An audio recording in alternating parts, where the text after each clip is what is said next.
slowing down, having little of the strength that I used to have, shortness of breath. About a year and a half ago, Philip was diagnosed with COPD. Since then, his life has changed dramatically. I used to swim and play tennis a lot, and I'm not good at them anymore.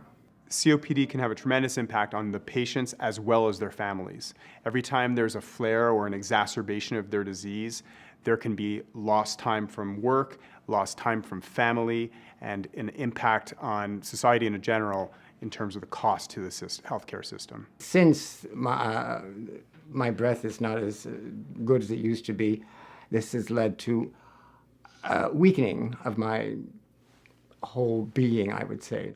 When COPD symptoms get worse, it's called an exacerbation or a flare-up. COPD exacerbations can be so severe that the patients need to be hospitalized. Well, I went to the hospital because I really felt awful. I was having trouble breathing. Every time a COPD patient has a flare-up or an exacerbation, that causes more inflammation and often a setback in their disease. It is very difficult sometimes to get them back to their normal or back to their baseline. And I have noticed in the last year and a half that the condition has worsened. In terms of their disease, we try to prevent exacerbations from occurring so that we can slow the progression of their disease, prevent them from getting worse. Since COPD is progressive, identifying it early is ideal in disease management. The first steps in managing a COPD patient is to target anything that's preventable. So if you're smoking, you have to quit smoking. We want to improve fitness and increase exercise capacity and also educate somebody about their disease.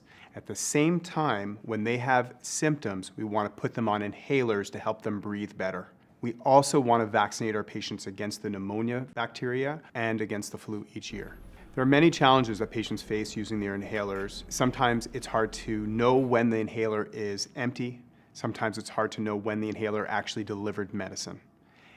Also, some of the buttons can be a challenge for patients who are weak or who have arthritis. I wish pharmaceutical companies would make it easier to see how much is left in them. You can't tell how much is in it if you don't count exactly the number of days that you've got it and the number of times you use it each day.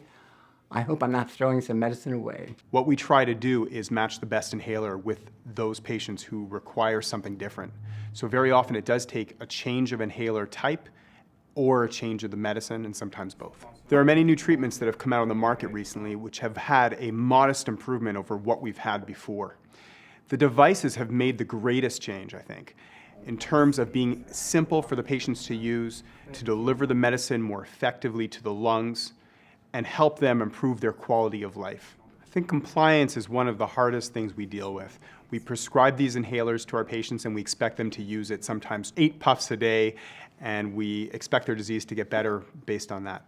But practically, it's hard for some of these patients to take the inhalers that often or that regularly. That's why some of these new inhalers that are taken only once a day or sometimes twice a day are very attractive for us to prescribe our patients who are having problems with their disease. It's very important for a patient who's having a hard time with their inhaler to go back to their physician and question whether they're on the most appropriate inhaler and whether they're using it correctly. To manage it, I take my medicine as I should. I see the doctors as I should, and do my best to get some exercise. It is essential that we increase COPD awareness so that we can make the diagnosis earlier and help our patients prevent or slow the progression of their disease. To find out more about living with and managing COPD, speak with your doctor and go to healthandfamily.ca/breathe.